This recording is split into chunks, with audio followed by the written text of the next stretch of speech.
akan stres, mudah marah atau depresi. Jadi Jadi tempat perlindungan untuk korban pelecehan seksual itu gimana Mas? Assalamualaikum warahmatullahi wabarakatuh. Waalaikumsalam warahmatullahi wabarakatuh. Kembali lagi bersama kami di Politik Mahasiswa Podcast yang keempat. Di sini tema kami yaitu pelecehan seksual. Narasumber kami yaitu Mas Damar. Mas Damar boleh memperkenalkan diri Mas Damar? Ya, terima kasih. Sebelumnya perkenalkan, nama saya yaitu Damar Hidayat Rahman. Saya di sini sebagai narasumber dari Lembaga Eksekutif Mahasiswa Fakultas Teknik Teknologi Industri. Teknologi Industri. Baik. Ya, saya lulusan dari psikologi seperti itu. Mas Damar ini katanya juga pernah jadi pengurus himpunan dan badan eksekutif mahasiswa ya Mas? Ya, sewaktu saya kuliah kebetulan saya juga pernah ikut. Kalau di tempat saya itu namanya HMPS, itu yang himpunan. Kemudian yang kedua yang itu BEM, itu yang badan eksekutifnya. Mungkin seperti masnya ini, lembaga eksekutif. Baik Mas Damar. Jadi karena Mas Damar psikologi gitu kan. Jadi pelecehan seksual itu apa Mas Damar? Pelecehan seksual yaitu pelecehan yang dilakukan oleh segelintir orang, bisa dibilang oknum kayak gitu, yang dilakukan secara ilegal atau tidak dalam persetujuan oleh orang lain seperti itu. Bisa tindak kekerasan atau lebih ke hal-hal yang cabul kayak gitu. Itu yang pelecehan seksual. Apakah sama pelecehan seksual sama verbal sama nggak? Verbal dan fisik itu sama nggak? Sebenarnya pelecehan seksual itu bisa fisik, bisa non fisik seperti itu. Contohnya misal fisik kayak mohon maaf ya, kayak memegang payudara itu bisa sebenarnya dibagi banyak sih Mas. Cuma gampangannya aja fisik sama non fisik gitu aja. Kalau yang fisik contohnya ya itu tadi memegang payudara, kemudian memegang-megang pantat, intinya ya tubuh wanita maupun pria. Ini pelecehan seksual di sini tidak dalam arti hanya perempuan ya. Karena kan ya kebanyakan yang terjadi memang pelecehan seksual terhadap perempuan, tapi tidak menutup kemungkinan yaitu terjadi di laki-laki seperti itu. Nah, kalau yang fisik seperti itu atau mungkin pemerkosaan seperti itu ya banyak contohnya. Kalau untuk yang non fisik itu biasanya dari ya perkataan kayak gitu-gitu. Ya lebih ke kata-kata yang merendahkan atau melecehkan orang lain seperti itu. Kalau misalnya catcalling itu termasuk pelecehan seksual apa enggak ya? Catcalling itu termasuk pelecehan seksual, yaitu yang non fisik itu tadi Mas. Non fisik. Jadi kalau itu kan maksudnya kan yang misal digoda-goda seperti itu. Karena apa? Ya mungkin awalnya memang berawal dari catcalling. Nah, nanti lama-lama kalau keterusan bisa jadi ke yang bisa berani memakai kekerasan atau ya yang lebih ke fisik seperti itu termasuk. Jadi catcalling itu termasuk pelecehan seksual yang non fisik. Itu banyak banget toh kasus pelecehan seksual itu. Kira-kira penyebabnya kenapa mereka melakukan seperti itu? Baik. Kalau penyebab pelecehan seksual itu kebanyakan karena memang ada rusaknya, ada gimana ya? Kalau keseringan menonton video porno taruhlah itu tuh ada kecenderungan dalam dia untuk berbuat sesuatu yang cabul. Karena keseringan menonton video porno itu dapat merusak otak lah gitu. Ada bagian otak yang rusak ya. Di situ nanti orang tersebut jadi cabul sekali gitu. Cabul, kemudian bisa jadi ke akibat dari pelecehan seksual itu ya penyebab pelecehan seksual.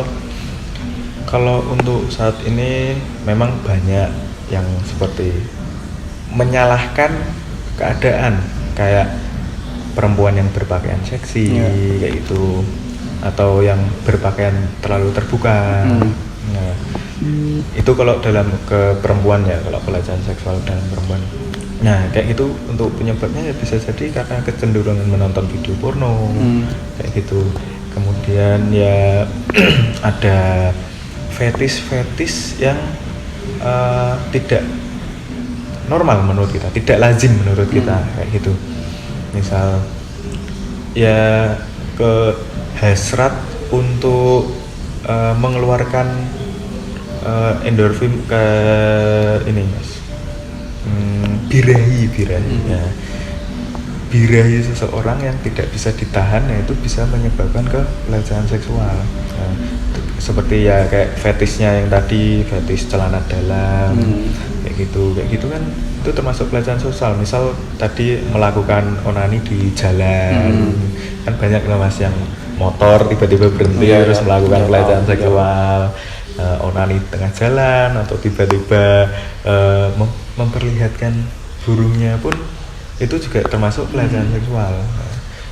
Soalnya ada kasus juga, misal ini, jadi ada laki-laki tiba-tiba mendatangi perempuan, kemudian langsung memperlihatkan alat kelaminnya. Itu termasuk pelecehan. Biasanya sih penyebabnya ya birahi yang tidak tertahankan, kemudian ya kecenderungan dalam menonton video porno sih, itu karena bisa merusak otak seperti itu. Berarti penyebab kelainan fetis tuh apa ya? Apa emang gara-gara video porno? Apa emang ada bawaan gitu? Kalau fetis itu bisa dari video porno bisa jadi. Terus kalau sebenarnya fetis tuh alami mas, juga bisa. Jadi kayak ya fetis tuh sebenarnya tidak buruk ya. Maksudnya, tapi kan ada fetis yang lazim dan tidak lazim seperti itu. Yang tidak lazim yaitu ya contohnya kayak tadi tiba-tiba memperlihatkan alat kelamin di depan umum kayak gitu, terus onani di pinggir jalan, itu kan fetis yang tidak lazim menurut kita gitu. Nah itu tuh ada yang unsur alamiah, mereka mulai memahami diri sendiri gitu. Kira-kira apa sih yang menjadi fetis dari kita gitu? Bisa jadi ketertarikan alami, bisa jadi ke kecenderungan menonton video porno karena mereka terinspirasi kayak gitu. Karena kan dalam video porno kan biasanya kan banyak tuh mas contoh-contohnya kayak gitu kan. Ya mau yang misal mau nyari apa aja tuh ada kayak gitu. Nah jadi mereka terinspirasi dari menonton video porno, yang sedangkan video porno itu tidak sepenuhnya nyata gitu. Mereka tuh juga ada seperti sinetron gitu mas, mereka juga syuting kan kayak gitu. Jadi cerita itu dibuat, bukan kenyataan. Tapi bagi kita yang awam itu kan kenyataan kayak itu tuh normal. Sedangkan sebenarnya mereka tuh memproduksi film tuh juga ya inilah nggak yang aneh-aneh itu dilebih-lebihkan. Dan sebenarnya kan tidak. Nah yang pelaku ini terinspirasi, oh kayaknya nih kalau saya melakukan ini fetis saya seperti ini, jadi kayak itu bisa malah jadi bisa mencoba banyak hal dalam menonton video porno mereka itu. Berarti emang video porno tuh sangat merusak itu ya otak sampai terus-terusan gitu. Iya mas, karena ya itu tadi bisa mempengaruhi otak seseorang yang akibatnya nanti bisa cenderung melakukan pelecehan seksual seperti itu. Terus menurut Mas Damar itu gimana kalau ada yang orang nyalah-nyalain gara-gara pakaiannya lah, gara-gara itulah, gara-gara ini? Kalau menurut saya sebenarnya ya tidak sepenuhnya salah si ini taruhlah yang memakai pakaian seksi perempuan ya. Kita kasusnya contohnya seperti itu. Jadi tidak sepenuhnya salah si perempuan. Sebenarnya gini mas, kalau kasus seperti itu tuh bisa jadi dua sudut pandang kalau menurut saya. antara si eh, cowoknya emang bejat gitu kan, atau si ceweknya yang memancing. Nah, itu kan masih menjadi perdebatan terkadang. Misal ada cewek pakai baju seksi, ceweknya yang mancing-mancing, kayak gitu. Atau emang otak cowoknya yang ya bejat aja kayak gitu. Kalau menurut saya tergantung kasusnya sih mas. Karena kalau hanya berdasarkan dalam cerita atau mulut ke mulut, itu kita tidak bisa memastikan kayak gitu. Kita harus ada banyak faktor gitu. Kecuali kalau mereka korban ini mempunyai bukti foto atau mempunyai bukti kayak gitu. Jadi kan kita bisa melihat pakaian yang dipakai wanita ini seperti apa kayak gitu kan. Kalau ternyata menurut kita itu tidak terlalu seksi, itu bisa jadi kan laki-lakinya emang udah sering berpikiran jorok kayak gitu. Nah bisa jadi si perempuan, ternyata memang perempuan berpakaian seksi nih, tapi dilihat lagi tempatnya di mana kayak gitu. Kalau perempuan berbaju seksi di tempat renang, misal pakai bikini, itu kan masih sesuai tempatnya. Kalau dilakukan pelecehan seksual di situ, berarti memang ya kalau menurut saya memang otak laki-lakinya yang kurang baik kayak gitu. Nah, yang perempuan tidak ada niat kan memakai bikini di pantai, taruhlah di Bali, kan itu hal yang normal bagi mereka. Akan tapi beda lagi kalau dia memakai bikini kayak gitu kan. Tapi di jalan umum, tapi bukan di Bali gitu. Taruhlah di Jogja sini pakai bikini di jalan, gitu kan tidak lazim gitu mas. Kecuali kalau udah di pantai Parangtritis atau di Wonosari, kalau di ya asal sesuai tempatnya aja gitu. Kalau mau menurut saya ya saya tidak bisa langsung menyalahkan siapa-siapa. Saya masih mengkaji lagi tempatnya sesuai dengan pakaiannya atau tidak, terus gimana perilaku si cewek, tingkah laku, kemudian si cowok ini gimana, terus berdasarkan cerita ya masih banyak hal yang perlu dipertimbangkan lah, tidak langsung menjustifikasi bahwa yang salah A atau si B gitu. Terus dengan adanya pelecehan seksual tuh dampaknya apa bagi korban? Oke. Dampak pelecehan seksual bagi korban, sebenarnya dampaknya tuh banyak mas. Yaitu yang pertama, yang umum aja, dampak umum yaitu pasti depresi, ya kan, depresi. Karena kan pelecehan seksual kan ini bisa jadi kekerasan seksual juga bisa kayak itu. Kan pelecehan seksual itu tidak diinginkan oleh korban. Jadi hal ini bisa menyebabkan si korban itu mengalami depresi, kemudian yaitu trauma, kemudian mudah marah kayak itu, sering sedih yaitu, kemudian stres. Banyak sih mas kayak, ya kenapa mereka mudah marah? Karena mereka tidak menginginkan hal yang seperti itu, tapi mereka dipaksa kayak gitu untuk melakukan itu kayak itu. Ini dalam artian pelecehan seksual yang fisik ya, atau pemerkosaan ya. Kalau pemerkosaan, kenapa mereka mudah marah? Biasanya ya seperti itu, mereka tidak menginginkan hal itu kayak gitu. Mereka sudah berusaha memberontak, tetapi ya memang kalau wanita biasanya kalah dalam fisik gitu kan terhadap laki-laki. Nah, biasanya kalau seperti itu nanti perempuan misal ada yang berhubungan dengan pelecehan seksual, mereka akan sensitif kayak itu. Atau ini ada namanya gangguan pasca trauma atau pasca stres. Jadi apabila kita misal dia diperkosa itu kan di sebuah pos polisi, atau jangan pos polisi ya, taruhlah diperkosa di suatu tempat gitu ya. Atau nah itu si perempuan oke, dia akan mengalami rasa trauma lagi, mengingat-ingat rasa trauma itu lagi apabila ada pemicunya. Oke, taruhlah si perempuan diperkosa di sini kursi warna merah. Nah, bisa jadi si perempuan apabila melihat kursi warna merah, dia akan kembali lagi ingatan masa lalunya, kayak gitu ya. Itu akan memicu gejala lagi stresnya dia, gitu.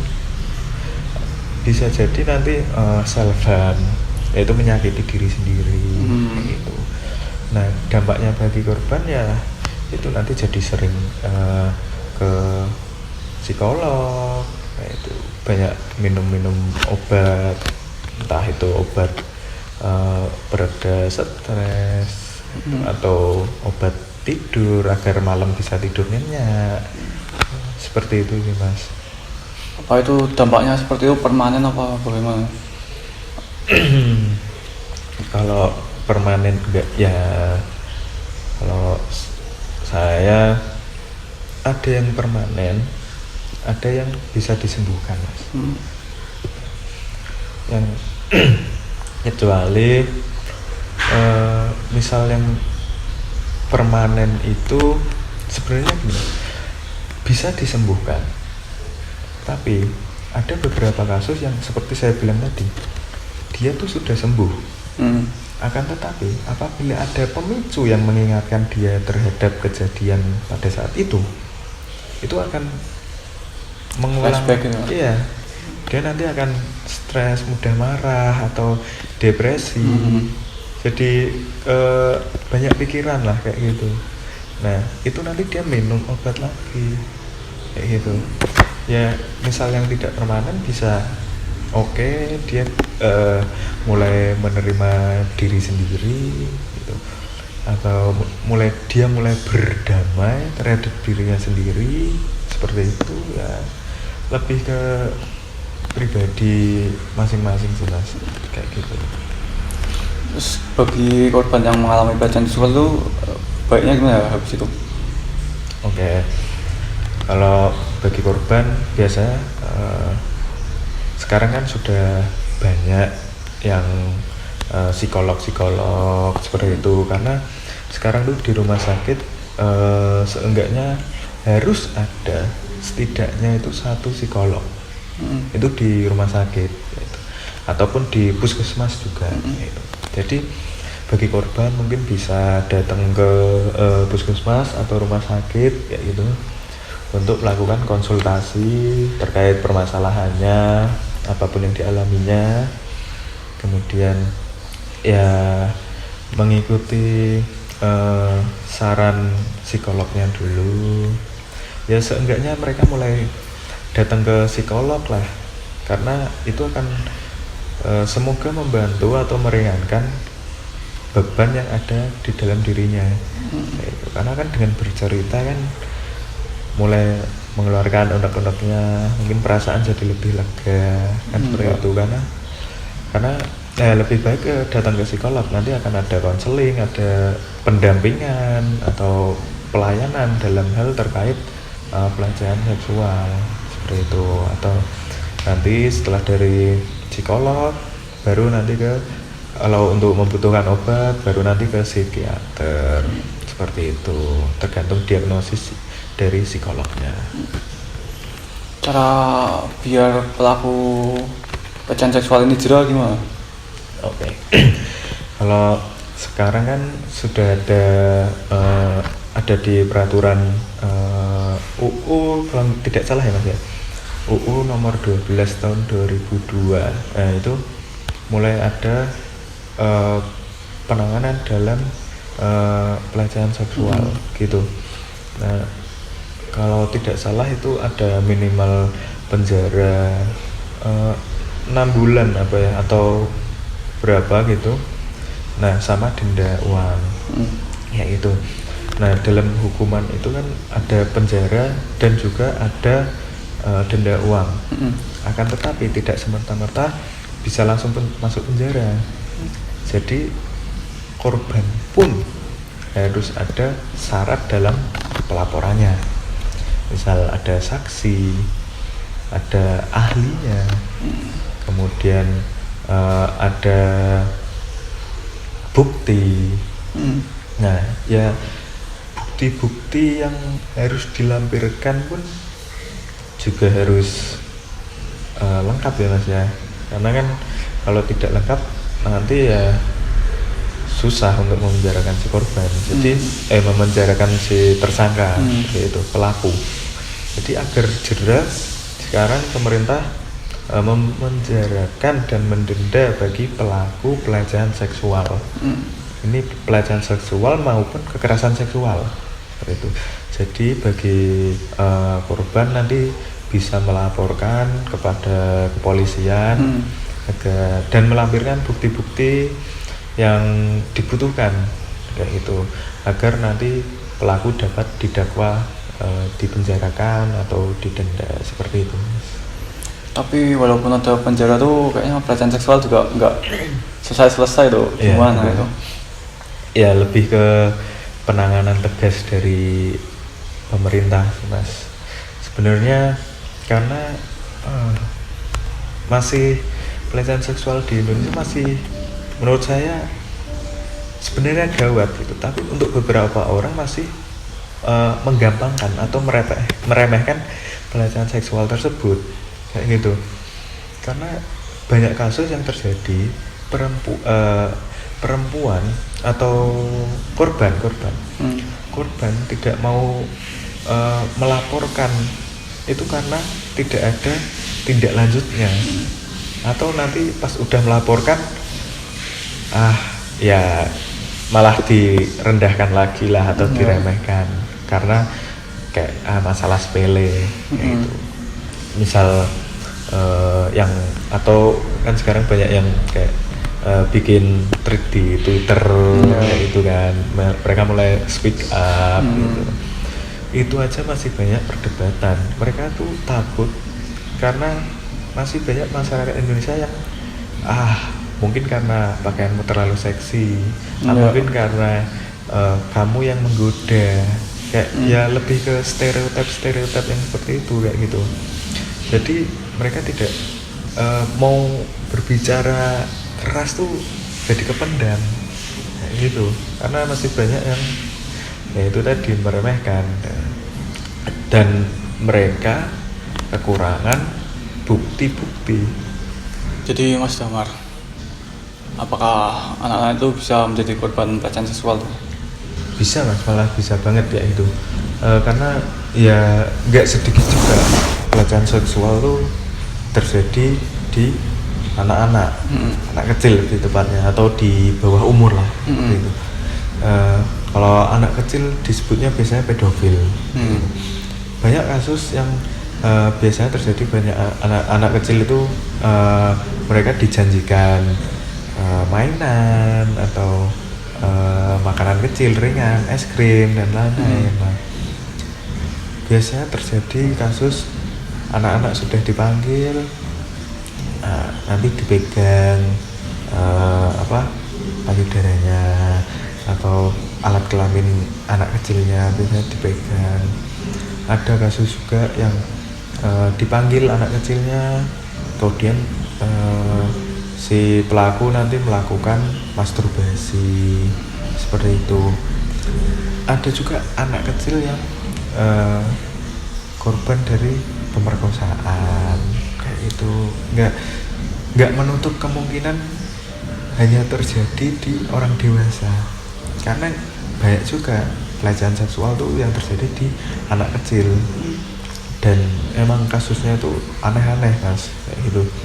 Ada yang kan karena anak kecil masih belum tahu apa-apa, mereka hanya menuruti apa yang diinginkan pelaku kayak gitu.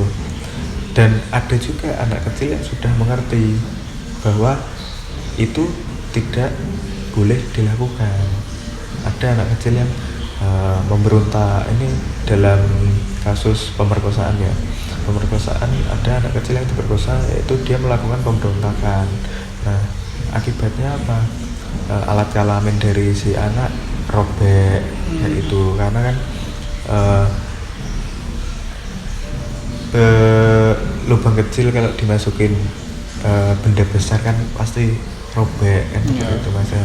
Kayak gitu ya, akibatnya seperti tadi ya, trauma dari pelecehan seksual masa kecil. Dan pelaku pun tidak menutup kemungkinan dari orang terdekat gitu. Dari ayah atau ibu. Kalau yang banyak terjadi kan pelecehan terhadap anak kecil perempuan yang dilecehkan oleh ayahnya sendiri. Nah,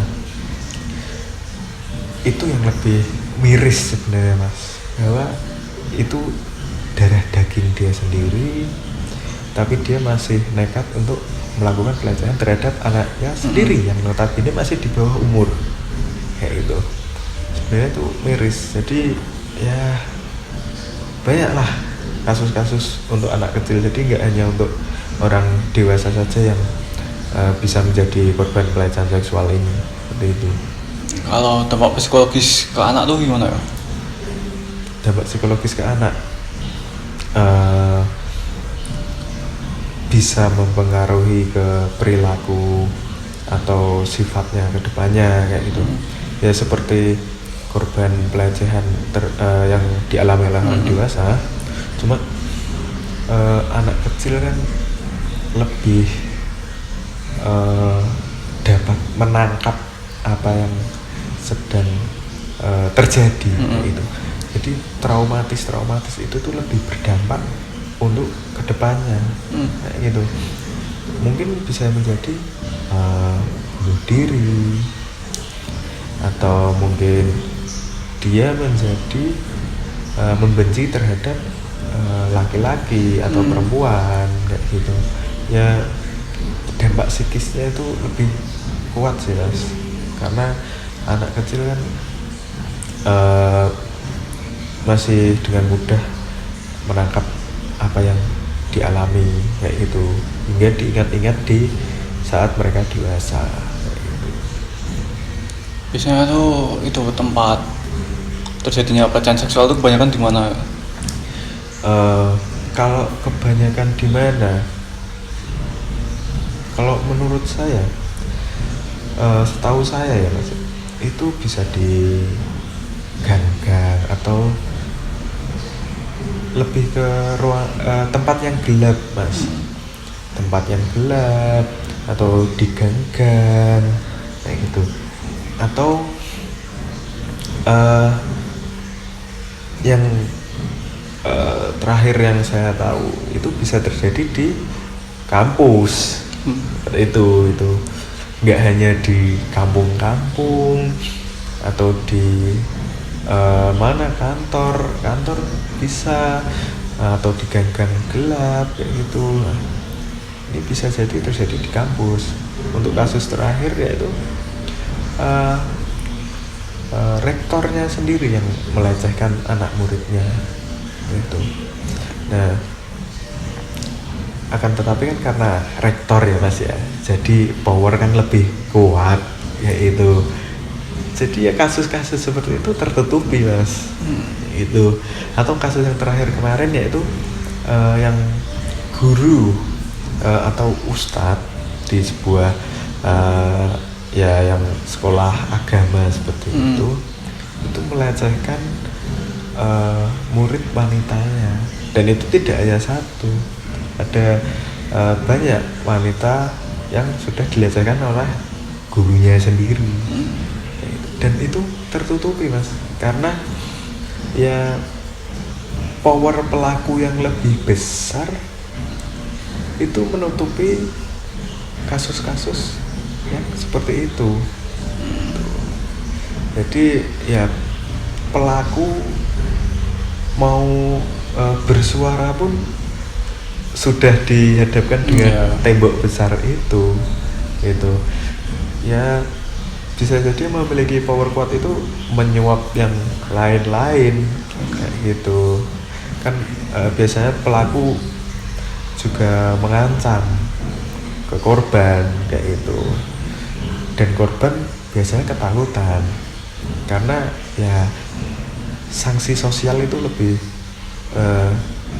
berat sih mas. Itu si korban sudah takut, wah nanti kalau ketahuan nanti orang lain memandang si korban seperti apa ya. Itulah kurangnya masyarakat dalam melihat kasus-kasus pelecehan seksual seperti ini.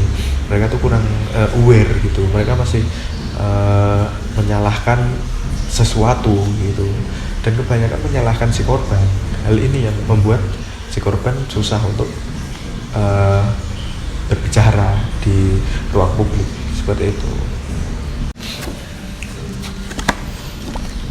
Mas Damar, jadi tempat perlindungan untuk korban pelecehan seksual itu gimana mas?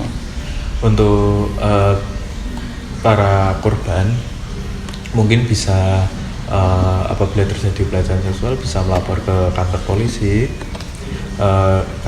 Akan tapi sebelum melapor ke kantor polisi itu nanti meminta perlindungan hukum terlebih dahulu.